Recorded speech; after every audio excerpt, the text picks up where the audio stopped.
Вижте, в момента в Газа няма водоснабдяване. Къде са правата на човека? Електричество няма, не се предоставя. Къде са правата на човека? В Всеобщата декларация за правата на човека не можете да прекъснете водата. В Всеобщата декларация за правата на човека електричество не се спира. В момента можете ли да си представите какво е състоянието на болниците в Газа? Работи ли? За съжаление, но местата за поклонение и болниците са подложени на безмилостни удари и никой не казва нищо, докато те се извършват. По време на двустранната ни среща казах на моя скъп приятел следното. Америка самолетоносача си изпраща го в Израел. Американският самолетоносач какво прави в Израел?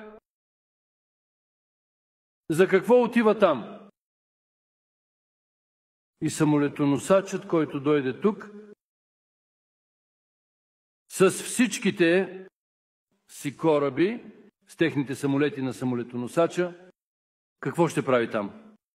Там всички, не повече, Газа, чрез сваляне на околностите, което доведе до много сериозни кланета, ще се намеси. Трябва да обясня нещо тук и сега. Вижте Сирия. Днес има над 20 американски бази. И така, какво правят американските бази в Сирия? С тези основи какво се прави? 23 бази.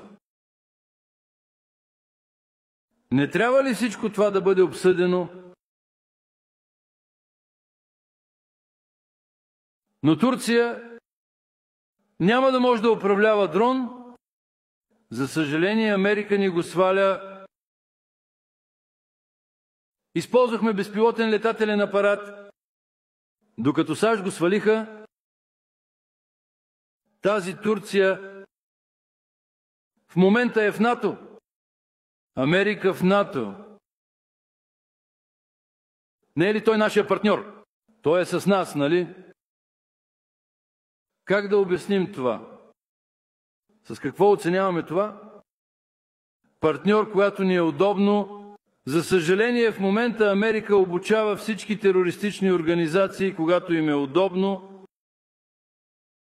Обучение и въоръжаване. И с тях, за съжаление, отново в Сирия, в този регион или в Близкия изток, да го трансформира. Израел не се държи като държава, а се държи като организация. В крайна сметка ще бъде третиран като организация. Конфликт, който се води с всякакви срамни методи. Това не е войната, е клане. Един от виновниците за нерешения палестински въпрос е международната общност, която не е изпълнила нито едно от обещанията си. Организацията на Обединените нации и други организации оставиха палестинския народ сам, не изпълниха ангажиментите си и не защитиха правата и законите на палестинците. Не пожелаха да ги защитят. За съжаление,